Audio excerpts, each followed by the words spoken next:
Hello, everyone. Welcome to the Women Are Worthy Network. Listen, let me tell y'all something. I am so honored to have this phenomenal man on our show. So let me tell you a little bit about him, and we'll also let him talk about himself as well, right? So, you guys know I'm vegan and I like to bring people on the platform that will share their story. So I met this amazing professor. He's a professor, y'all. Professor Spira. Now, what happened was within a year, he lost over 100 pounds. I know I'm drawing y'all in because I said 100 pounds. It wasn't liposuction. It wasn't any of that stuff. It wasn't just exercising. So he had to overcome a lot of numerous issues with his health. We're talking about chronic migraines, we're talking about fatigue, we're talking about joint pain, allergies, chronic constipation. Chronic constipation. So, Dr. Spira, he's a best-selling author, jazz trombonist, okay? And he's also a lecturer because we're going to talk about some of the things that he does as well. He's the founder of Mucus-free Life LLC. And y'all know I tell you that, everything starts from the gut. And when I tell you mucus can onset with cancer, so many different things. But I want this professor to talk about himself. The Women Are Worthy. We are so honored to have the one and only professor. We can't look, he's a professor, so I got to address him as professor. He went to school all those years, so we got to give his props, just like I would say doctor. So, the Women Are Worthy Network, we are so honored to have Professor Spira. How are you, Professor? I'm doing very well. Thank you so much for having me on the show. You are. When I tell you, when you said you were going to be on this show, I can't. You don't. Even, I can't even tell you how many splits and trips I done did. Okay, because just listening to your story, because in the African American community, and I'm going to speak to that community right now, we're not eating right. We're the fastest growing with high blood pressure, diabetes, high cholesterol, and we seem not to know what to do when it's all around us what we need to be doing. But everyone just wants that pill. So I'd like for you to share your journey with us. Like, how did this start and the chronic illness that you had? Basically, growing up, I was always sick a lot, and I had these chronic ear infections. So I'd go to the doctor. They were constantly putting these metal things in my ear, and then give me a uh, bunch of drugs and antibiotics and that kind of stuff. And I just went through that all the time from a very Mhm. young age. When I was 7 years old, they started giving me allergy medications, Seldane and Allegra D and Zyrtec and Claritin. I went through all of them and took those for years. And they just assume, oh, this is just something you'll take for the rest of your life. And, uh, and growing up, I had a very sick mother. And so I kind of had this genetic myth that they say, well, it's in the genes. You'll probably, no wonder you're sick because your mother is really sick. And she ended up passing away. I was 12 years old, but her whole life, or my whole life, she was in and out of the hospital, nursing homes. So at a very young age, I was getting exposed to this environment, and I just really knew something was wrong in here. I just would go in these places and look around and just be like, this is not supposed to be how humans live. This is not supposed to be normal. And of course, at that time, I didn't understand. I didn't understand at all. I didn't, why is this like this? And now after searching, I found answers to a lot of those questions. But yeah, I was just really sick. One example I used to have in like junior high and high school, I had a doctor's order prescription for Advil and Tylenol that would be at the nurse's office. So almost every day, because I'd get these chronic migraine headaches. So almost every day I'd ask the teacher, can I go to the nurse? And then, okay, so I'd get my little hall pass and go to the nurse, take an Advil, lay down for 15 minutes and go back to class. And that was just a normal day. Would walk around school with a big box of tissues. And by the end of the day, the tissues would be gone. So that was the reality. And it was one of those things that it wasn't cool, but no one really made it a point to say, hey, if you change how you eat, you can actually overcome these issues. None of that was a part of the consciousness. And speaking of this, for those that are tuning in with the video, you can see my before and after. These were taken about a year apart. I went from 300 pounds there on the left to lost about 100 pounds there on the right. And this is back in 2002, 2003. And so essentially the way that I learned about the Mucusless Diet healing system, which is what I got into to make this transformation, I had went to College Conservatory of Music at the University of Cincinnati to pursue being a professional musician. That's always been a love of mine. I love creating. I love making music.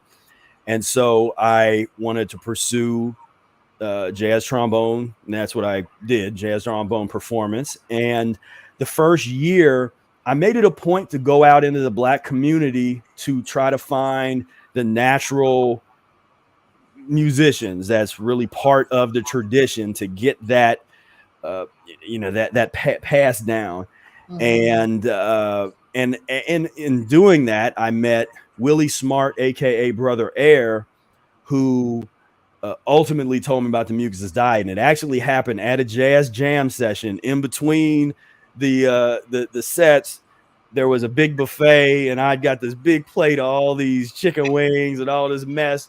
And we're sitting there just eating this stuff, and Brother Air's across from me, and his face just kind of changes, and it was like he couldn't hold back anymore. He had to tell me the truth about what's going on, and he started telling me about his practice of the Mucusless Diet, and he had been doing it for 20 years, and he went long periods of fasting and eating fruit and all this stuff, and it just really rang a bell. It just resonated. I was like, yeah, this is making a lot of sense, these things that he's saying.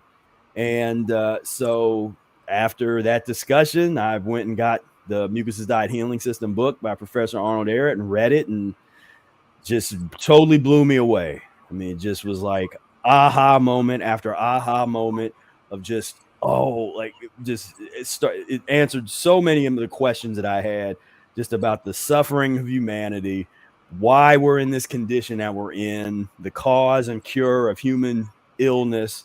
It was all in there. And so 6 months after reading the book, I'd lost 100 pounds, I got off of all my pharmaceutical medications I was on, the CPAP unit. They had me on an oxygen mask CPAP unit at the age of 18 because I could barely breathe. And so I got off of that, and that was it. I had no turning back. I didn't look back. I just kept on going down this path. And yeah, that's what I'm still doing. Can you put that picture back up again? Yeah. Oh my goodness. Look at that. Before and after. Wow. Man. And think about this. You lost all that weight and there's no side effects. You have nowhere to go but up when you follow, the mucusless diet, because when people don't understand, like I have a friend, she loves her fried chicken, but whenever she eats fried chicken, her right here, the meat of right here swells up. Yeah. Always. And then she's always nasally. She's, she always has to blow her nose. And I'm telling her, that's mucus. That is mucus. And she loves her milk. And I'm telling her about that, but she's not listening. And I don't understand, Dr. Spira, please help me, where we're educating our community. But it's like, no, I'm not giving up my fried chicken. I'm not giving my red velvet cake. I'm not giving up my ribs. I'm not giving, but then when you bring this to their attention on, maybe you should try, because I'm not encouraging anyone to just go cold turkey, because that's setting them up for failure. Right. So I'm telling for most people, because some people, I'm one of those, you tell me I'm going to go in 100%, but some people are not like that. So you have to be patient with them. But they're constantly getting the illnesses. They're taking 3 and 4 medication. And as we all know, medications, there's always side effects. But you go to a doctor, you're diagnosed, they give you the medication and you're willing to take it. And someone's here giving you another option. We're not saying stop your medication, obviously, but take this along with the medication. Why do you think it's so hard for our community to eat right? Well, for that's what 400 years of slave diet and the perpetuation of that definitely has something to do with it, because we're addicts, and whether we, when you put it into that context, you take a people, regardless of, and people can argue about what different people ate in Africa and that kind of stuff, and that's just a whole other discussion, because you go back far enough, you are going to eventually arrive at the ancestors that ate fruits and green leafy vegetables. So we don't have to get, but any that drastic of a change of going from whatever they were eating in where they were coming from versus being forced on a European diet, and not only a European diet, but the scraps of a European diet. I mean, that was devastating. There's a reason why so many people died on the way over here that didn't make it, the millions that couldn't handle it, because just on that alone couldn't handle that dietary change so significantly.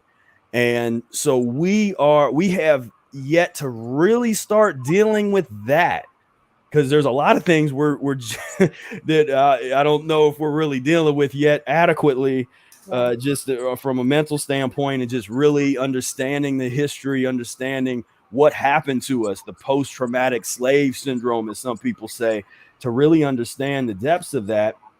And then on top of that, it's kind of like diet has been the last part of it for people to take a serious look at. Not necessarily historically. You had like Booker T. Washington who brought that up and saying, hey, we need health is something important for the community. But you see, not everybody latches on to that message. And so I just look at it as, when are we going to be sick and tired enough to stop being sick and to stop being in this sort of subservient type of space? Because we look at controlling what you put into your body is the most revolutionary act that you can do now, today. Like the next revolution in the next movement isn't going to be about the signs. Now I'm all for, if it's a good movement and it's a good protest, I'm there. But I'm saying, you want to be there while you're fasting. You want to be there while you're eating fruits and vegetables and controlling, not eating that slave diet, not eating. Humans aren't designed to eat or drink milk. There's a reason that we eat these things, and then we perpetually get sicker and sicker. And particularly for our community, we can't eat that stuff and expect to live as long as people whose ancestors ate like that longer than we have. It's just that we didn't have a chance to really transition into such a horrible diet. And so that's a reason that we see just the really horrible pathological states that we end up in. Because I talk to some people, because I talk about, plant-based eating, and I talk to them and they're telling me, I'm always going to get this whether I'm doing a lecture or just talking, I'm always getting this: we can't afford it. I can't afford it. And I'm like, you can't afford not to, because, okay, you have health insurance. What's your copay? What's your co-insurance? What's your deductible? Once you get into that hospital system, you don't know if you're getting back out, right?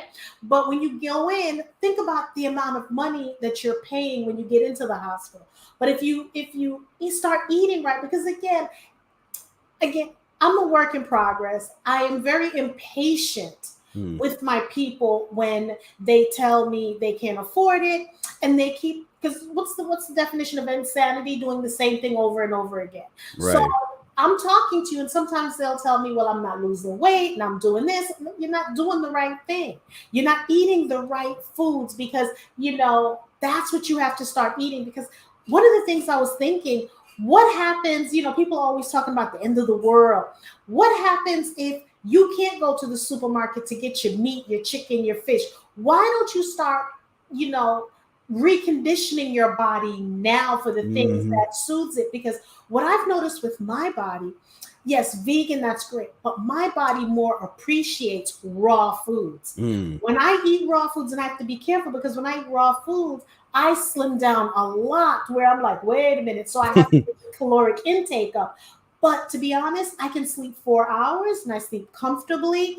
My energy, as you can tell, I have energy. But when I'm eating raw, I'm all over the place. I could do this interview with you if I was eating raw. Okay, I'm bouncing all over the place, you know. And it's energy and the zest, that kind of thing. So I just, and again, I'm not here to spank anyone or disrespect anyone. I just want my people to start eating healthier. Just like during certain holidays, the Jewish people eat certain foods that they have to eat, and everything has to be kosher.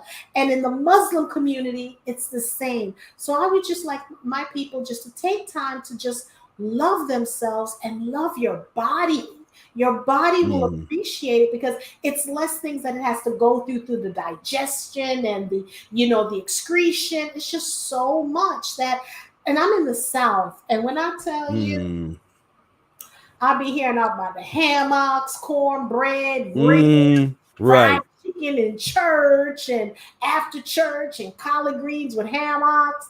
So when I make some things, they're like, oh my God, this tastes good, because we can basically duplicate everything they're doing, but just eating, healthier, Yeah, and I don't know if you tell me if you think the audience is ready for some pictures. No. Go ahead. So, because this is one of my methods, because there's really, just from a pedagogical standpoint, there's a couple different ways that you can try to go about in terms of educating the community. So you either the scared straight model, where you just kind of like, hey, I'm not telling you what to do. I'm just saying, be aware that this is happening, and that you have a choice, that you have a choice, that you don't have to be in such pain. You don't have to go through this suffering, and you don't want to wait until it's too late to where it's so hard.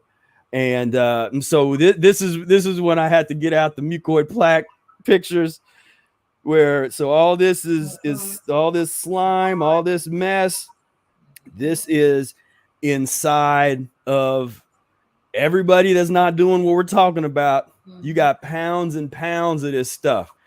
32 feet of impacted intestines filled up with 10 to 20 pounds of uneliminated fecal matter, and this slime, this slimy stuff. And people send me pictures of the stuff that they get out like this all the time.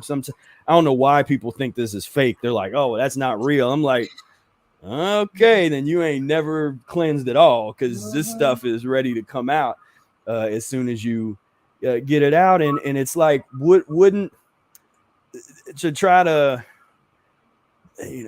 entice the imagination of folks. Like, don't you think you would feel better if you got that out? Like, imagine how much better you would feel when you don't have this black tar sludge mess up in you that's just been there from year after year after year of the uneliminated residues that just collect in your intestines, in your colon. That's why there's so much colon cancers and so on and so forth, and all these issues, people getting parts of their intestines cut out, that kind of stuff and it's all preventable. All that stuff is so preventable. And here's the thing too, because just like, are you there? Yeah. Just like what I want people to understand is, just like when you do fall cleaning, summer cleaning, you need to do that with your body as well. You need to do that with your body. And then I'm sure you have. I've gone into someone's home where they've cooked meat and they went back to eat the meat and the meat was rotten, it was spoiled. What do you think is happening in your body when that, and that's what I want people to understand. What do you think is happening into your intestine and stuff? Because I've had, I've gone and had a colonic and things like that. But what happens? Because sometimes I'm looking, because I'm one of those like, oh my God, look at that, look at this, look at that. And the reason why I'm so passionate, and I'll share this with you, this is just me, how I was raised. But what happened was, I got to Atlanta. Now, I'm not a peer pressure lady, okay? But why did I succumb to it? So I said, okay, what does this fried chicken taste like? What is this red velvet cake taste like? I started eating it, started drinking sodas. When I say I blew up, I blew up. I looked like I was 6 months pregnant, right? Keep it real. Face started breaking out. My teeth didn't look like how it was supposed to look. And I'm burping. And when I'm burping, I'm like, what is that smell? I told, look, TMI, but I'm going to share my story. Yeah. What is that smell? I would brush my teeth and I would like, what is that smell? Forget about the bathroom for a minute, okay? I'm like, what is that? When I would perspire, the smell was like oozing. It was disgusting. So my stomach started getting bigger and bigger. And I'm like, what is going on with me? Then when I was having my cycle, it was coming heavier and heavier and heavier. And I was getting severe cramps to the point where I almost needed a blood transfusion because I would just walk into my mailbox. I'm exhausted. I'm tired because I'm losing so much blood. I would go, my husband and I would go. I remember we went to church. I passed out. They called the ambulance. The ambulance took me to the hospital 3-4 different occasions, right? So finally, they had to keep me because they thought if I lost any more, they would have to do a transfusion. So they kept me in the hospital. They put me on so many meds. Prior to that, I digress. Prior to that, I had gone to acupuncturist.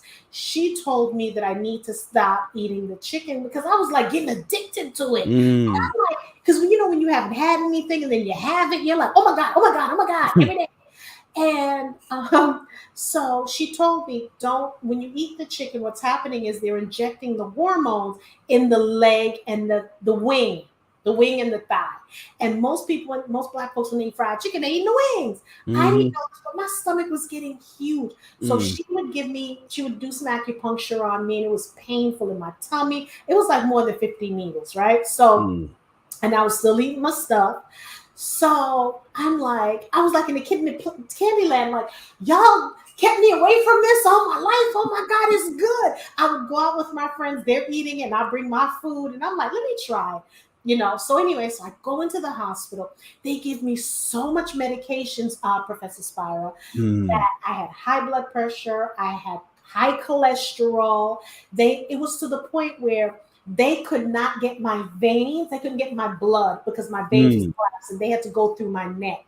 Wow. So what my husband did, he took pictures. Hey, Miss Rhonda, how you doing? So he took pictures of me in the hospital with the needle in my neck for them to get my blood, right? And when you're in a hospital, you ain't there to rest. So when it was so bad. So they told my husband, look, this doesn't look good. Call her family. It ain't gonna work.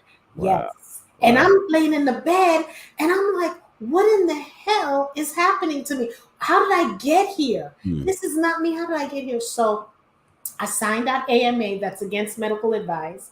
Told my husband, let's go to the farmer's market. We went to the farmer's market.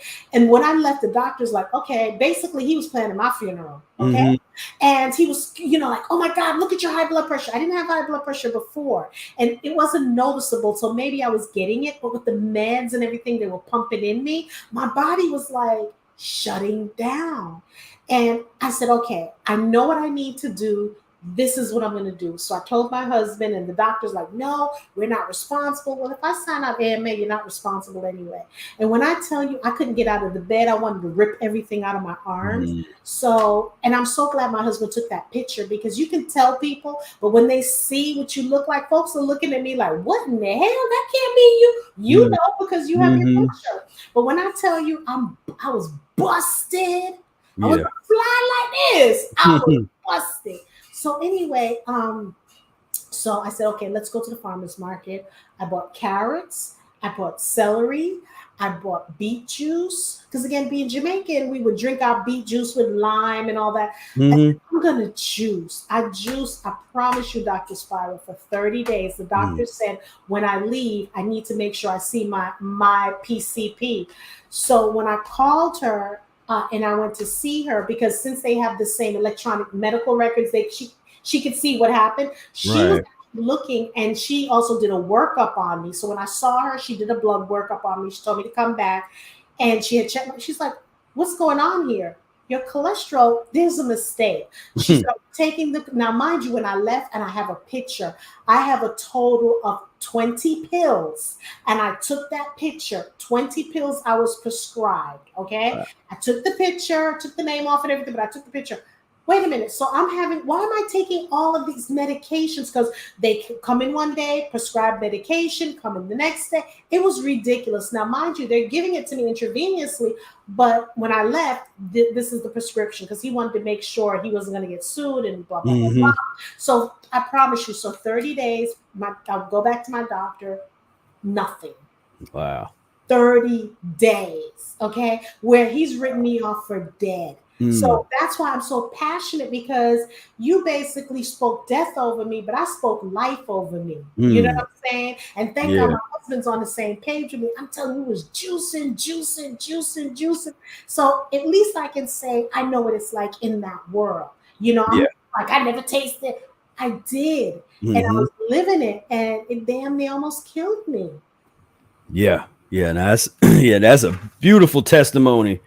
Yeah, that's a beautiful testimony, because and you can see how you can go 180 degrees in the other direction in a fairly short period of time. Yes. Went from being on your deathbed, got into some juicing, and boom, whole different life. Off of the medications, which is all that, that's such a game. No, we're not going there. Yeah, we ain't going there. I am not going to be missing tomorrow. Okay, right. We're not going there. Well, we don't want you to get demonetized or any of it to get taken off. I'm so censored these days on all the social media platforms. I can't even talk like I really want to talk. But that's that's beautiful. So, and so that's why I'm trying to share with people, that at least take it one step at a time. Drink your apple cider, because when I feel like what is it that I eat that, like right now, my body does not like, because I love Dr. Sadie, my body does not like broccoli. Doesn't like it whatsoever. So like if I do so I do the broccolini, the Chinese broccoli. But I want people to understand it's not hard. If you're worth it, people will make time for what they want to make time for. People will do what they need to do. So if you can go out there and buy the wigs, the weaves, the Louboutins, and all that kind of stuff, you can spend time on your body, because we have to invest in our body and other people. So what else can you tell us? Because when I say you are bad to the bone, my brother, what other things that you think you'd like to share with the audience? Because people need to know, like you said, we gotta stop eating what we're eating now. How many times do we have to see if you eat anything like, I don't want to mention the brands, but certain chips that are orange, in other countries it's banned because of cancer. Reds because of cancer. Only in this country we eat whatever we want to eat, because we're eating to die. We're not eating to live. No, that's 100% true. And it's like I said, we say we did a song a while ago, soul food killed more black people than the Ku Klux Klan. That, and people don't like to hear that, and was like, look, it's not soul food. That's part of the addiction. That's part of the continued perpetual slavery. It's the soul food is slave food. We got to get away. And then people say, yeah, but what about the greens? It's like, well, first of all, you don't cook the greens that long. You're not going to be cooking them in dead animal flesh. It's like, sometimes we just need to put the past in the past. We want to study it. I'm a big proponent of understanding where you come from, study the history, but we got to put the slave reality behind us. And there's a lot of folks that are still living that life. We're still living that slave kind of life. And so that's, and then what is sometimes disheartening, some of the younger folks are sometimes not even getting that little bit of history for whatever reason. And I'm sure there's a lot of different explanations for why that is, but to make studying the history cool again for young black youth. Because I was coming up in the 90s and early 2000s when I got into the diet, but I went back and was really inspired by and influenced by Malcolm X when he talked about, he went through the entire dictionary and studied every word and was looking at the etymology. I went and did that. The Huey P. Newton, who was looking at all the books and said they'd go and and observe the police doing their work, when they will pull somebody over and stand there with a book and like, I'm 50, and tell them when what are you doing? I'm like, I am 15 feet away from you, observing you, and under title state, like reading the law to the cops.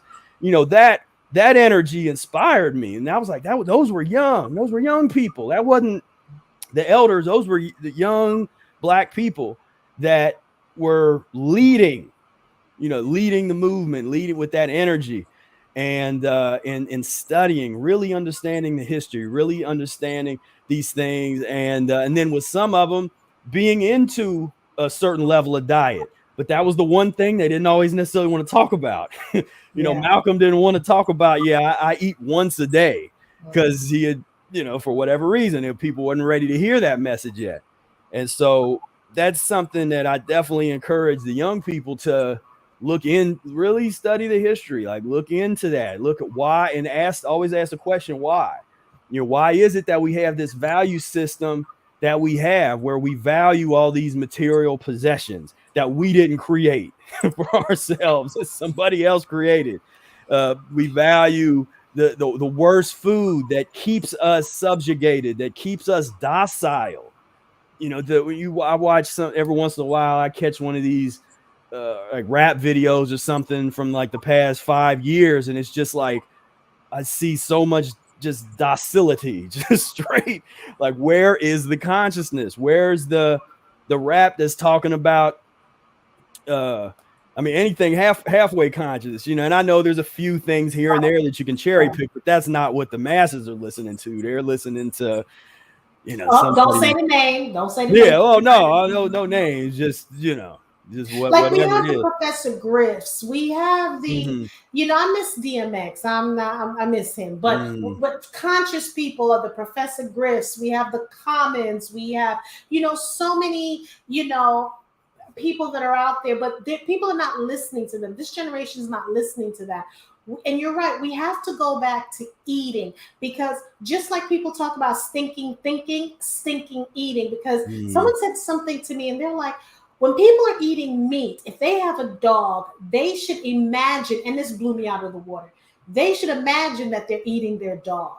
And they're like, Jackie, no disrespect, but these animals, and it wasn't a PETA freak or anything, but they're saying sometimes you have to just, in some cases, because I'm a believer now, like, I ain't got time to hold your hand. I ain't got the time, baby. I'm like, look how they killed this animal. And not only that, half of these animals that are being killed or slaughtered, they're sick already. They have pigs eating pigs.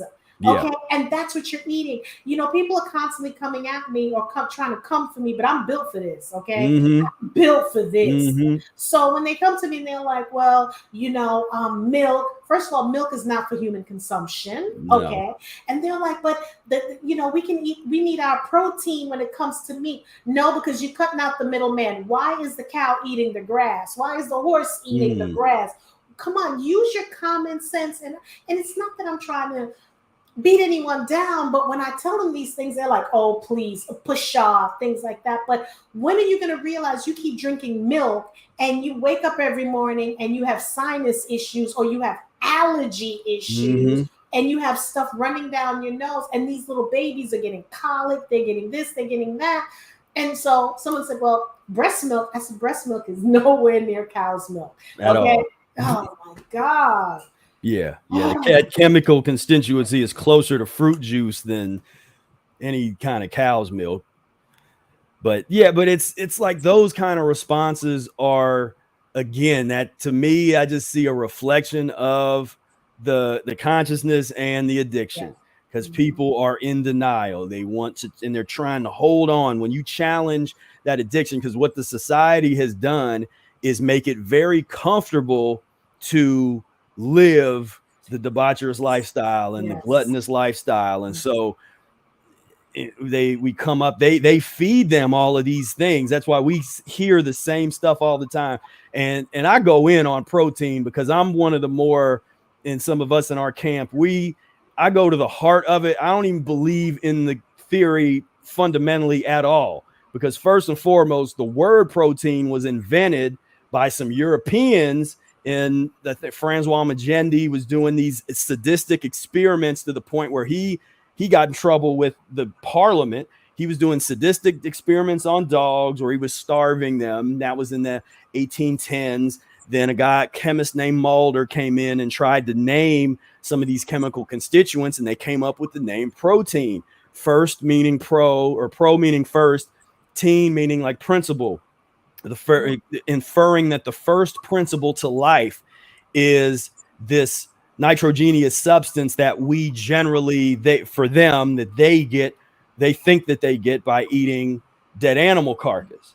And from there, you just follow the history of that. Then it gets more complicated. But as just nutritional science grows and you start to see how horrible these theories, they're based, because when people were creating these theories, they were based on horrible European diets, because those were the people in positions of power, writing the papers, doing these scientific experiments. And they had a tendency to do and have scientific findings that basically propped up the way they already lived, because they were supremacists. They felt that the way that they lived and the way that they ate was the best in the world. They didn't go study how people ate in Asia or in Africa or different cultures of people like that. Maybe you get a random person to go and study that stuff, but overall these scientists didn't care about that. They're like, we eat this mixed diet, this is what we eat, we are going to create an entire nutritional system that supports and perpetuates the way we eat, whether it kills us and other people or not. And so for me, that whole thing needs to be kind of just, we need to start over again, because it's not that old. 150, 200 years old at the most. Most of these theories are only 120 years old, 110 years old. The calorie theory and the calorie meter, that was all developed, just 110 years ago, 120 years.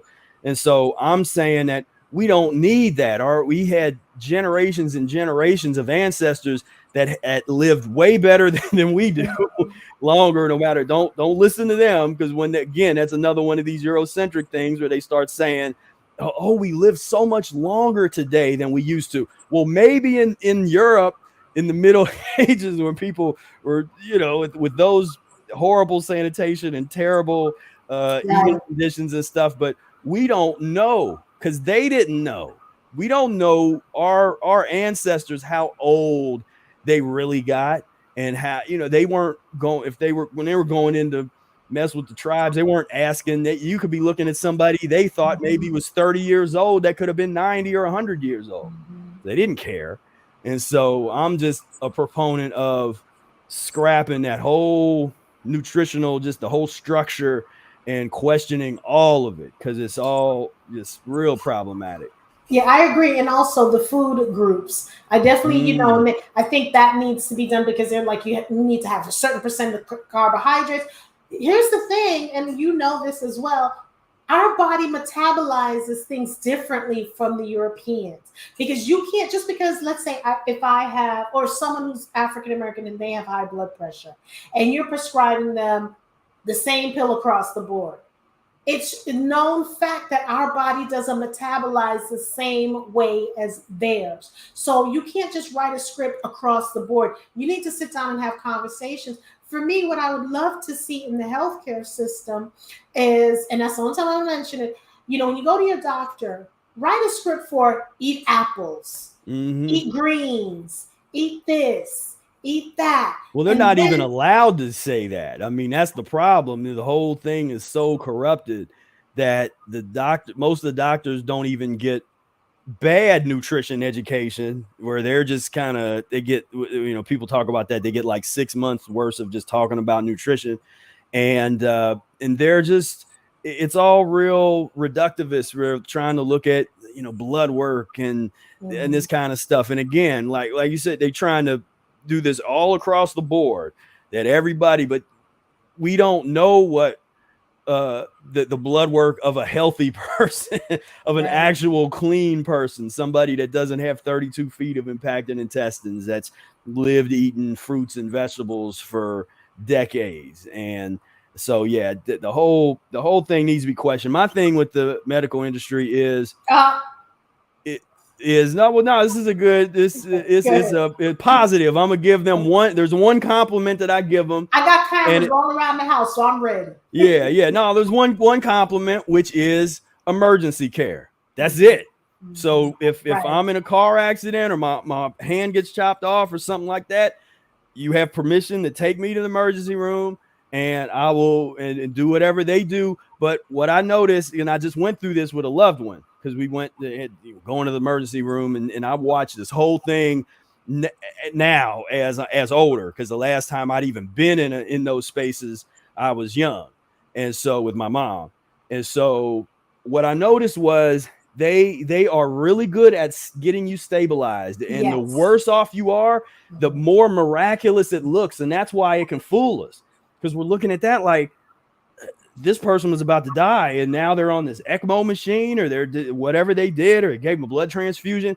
But as soon as you are stabilized, that's it. You better get out of there, because it's not medical advice. But what I'm saying, as soon as you're stabilized, here comes the horrible food. Here comes the drugs. There is no more progress to be made.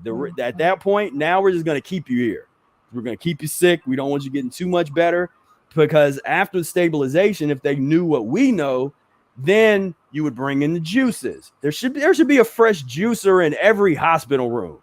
What's wrong with us? Like, there should be an enema bag and a colonic system in every hospital room, in every emergency room. I mean, that's the first line. Well, let me tell you what I do. I believe, and I was talking to my girlfriend today, I'm creating my own lifestyle. I'm not going to I'm in this world. I'm not of this world. So here's an example.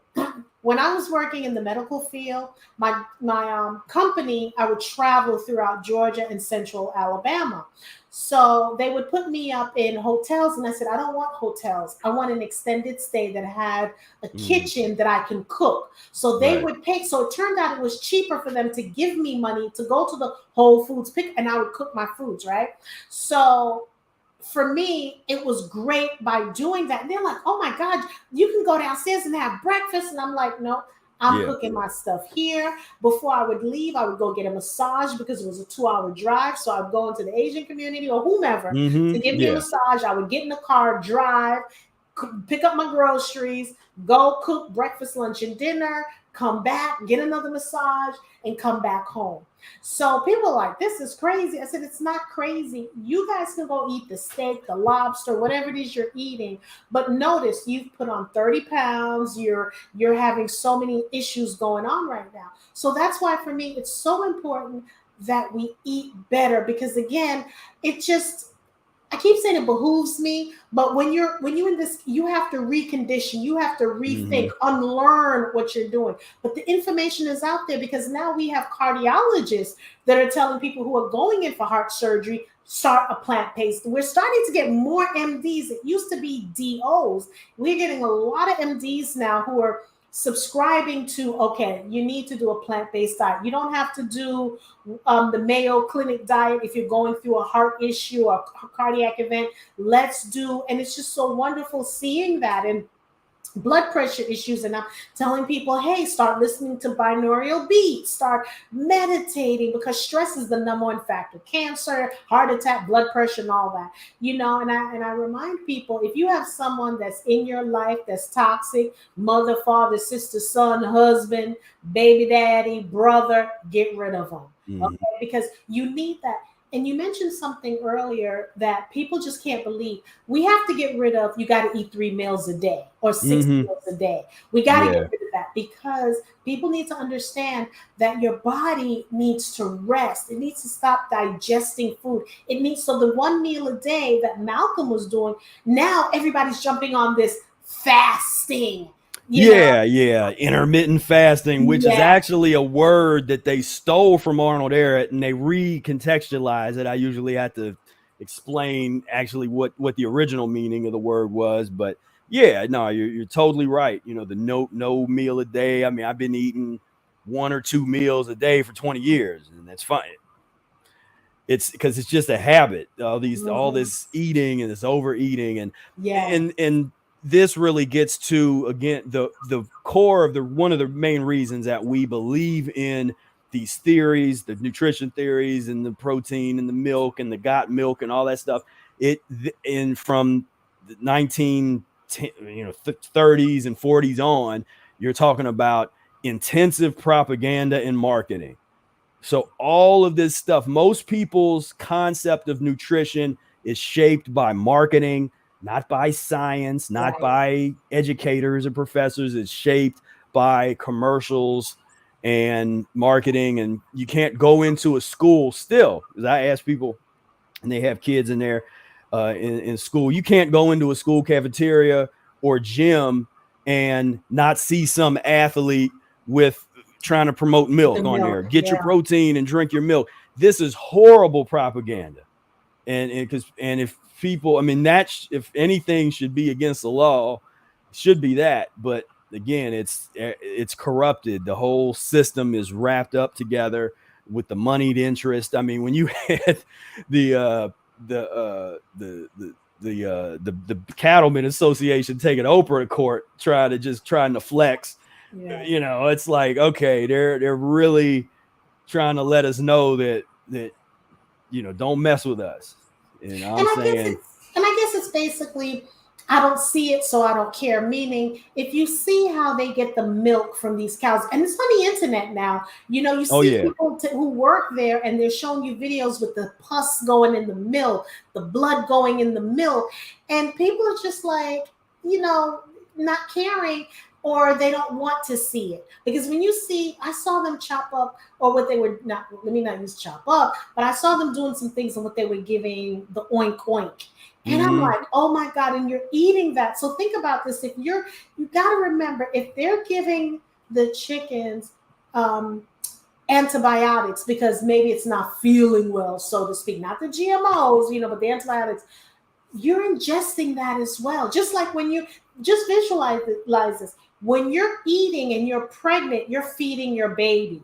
So why don't you think whatever they're putting into that animal, that's what you're ingesting? But I mean, I'm telling you, it trips me out every time. It's like whenever she eats chicken, I just love being around her because and she's not listening. That part gets swollen mm-hmm, so much.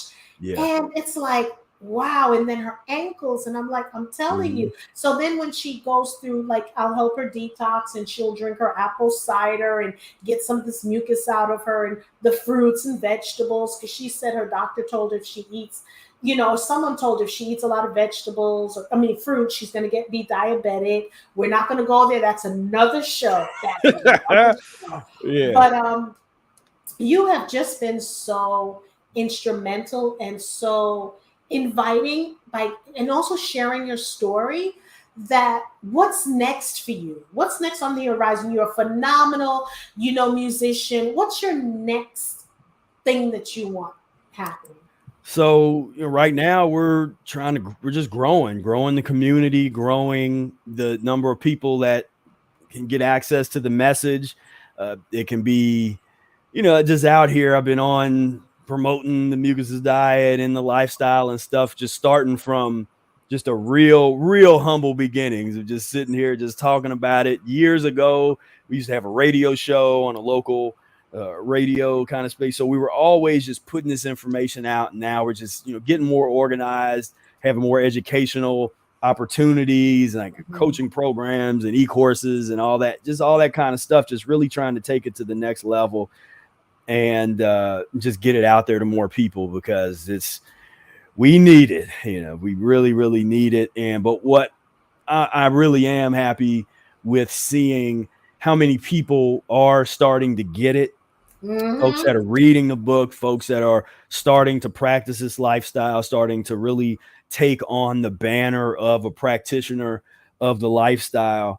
And that's beautiful, and that's really what I want to see now. From now over the next 10 years, we just 20x, 100x, we just really just really blow it up. And I think it's because what I kind of see is there's going to be this divide where you have the folks on one side that are just however they got there, whether they were sick and they got there or they were conscious, however, it doesn't matter.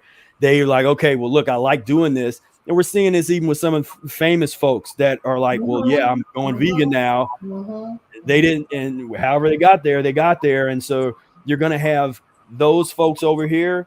And then the extreme bad eating, it seems like it's just getting worse and worse and worse. And you're going to have that over there. And so there's going to be this kind of divide. And that's sort of, I think it's going to be how it ends up. It's just kind of the survival of the fittest. Yeah, exactly. On this side, they're either going to kill themselves, they're kill themselves, kill each other or kill themselves, one or the other. And because that's a whole other thing, like the behavior. And that's the message I really try to get out to people, especially in the Black community, where they're talking about, they want to try to talk about young people and how they're doing this and that. And I'm saying, look no further than what they are eating, period. There is no, but you're not going around shooting people. You're not going around beating people up. You're not going around addicted to these drugs. You're trying to sell these drugs when you're eating fruits and green leafy vegetables and you're cleaning yourself out. You're incapable of that. Like that kind of consciousness, that kind of vibration leaves you. You cleanse that out of you. Yes. You're right. The vibration. And I want people to understand here. Let me, if I didn't say it before, let me say it now. Not all vegan foods are good, okay? Because we have junk food vegan, but we're talking about the whole food, the whole plant food, the whole food. That's what we're talking about. We're not talking about, okay, you get the cauliflower and you're frying it up. Now, if you want to put it in the air fryer or in the oven, that's on you. But when you're drenching it in all that saturated oil, okay. So with that said, there's a transition, and that's one thing I really encourage people. If you read Mucusless Diet book, really focus on the lessons called transition diet. Because as we said earlier today, this is not about doing anything overnight. You don't have to cut everything out overnight. Treat yourself as if, the one thing is just like they do in like Alcoholics Anonymous, where you first have to accept that you're an addict. It's like, okay, I'm an addict. Acceptance is the first step. I'm addicted to pus and mucus. Now what am I going to do? Once you accept it, now you just get on the path of transition, and don't be hard on yourself. Don't try to skip over steps. You don't have to be perfect. You're not going to be perfect. We've all relapsed to certain degrees on this path, whether people talk about it or not. That's part of the journey. And so, but to just stick to the transition, and that's how you're going to have the longevity that's definitely possible. That's really going to allow you to stick with this thing for a long period of time. And you'll feel better. And what happens is when you stick to the transition and you try to go back. So if you're in the transition, let's say for 30 days, you're like, let me eat a piece of something. I'm telling you now, you're going to get sick. Exactly. Feel this, and then you're going to, your brain is going to like, nope, you can't eat this because this is what's going to happen. We want to thank everyone for tuning in to the Women of Worthy Network. Dr. Spira, Professor Spira, you have just been amazing for sharing your story. We want people to go ahead, and I posted his website, www.mucus-free-life.com. Please go on there, purchase his book, support him, because this brother wants you. Look, he's being selfless. I'm always talking about sharing is caring. He's sharing because he cares. He could have kept everything to himself, but he wants to help you because, again, you have to invest in your health. Once you invest in your health, look what happened, unfortunately, to Steve Jobs. He died with cancer. This man was a multi-billionaire. You think he wasn't looking for a cure for what was wrong with him? You got to invest in your health. Once you have your health, baby, that's your wealth, okay? That's your wealth. So without further ado, we want to thank everyone for tuning in. We want everyone to have a wonderful week, and tune back in because y'all know I'll be sending out this stuff. Share. Don't forget. And also, if you haven't, please like the show. Like, subscribe, and because you're going to be part of our tribe. So if you want to be part of our tribe, you must subscribe. So anyway, bye everyone. Have a wonderful day. And again, Professor Spira, you have been amazing, my brother. Thank you. Thank you so much. Thank you. Bye. All right. Bye.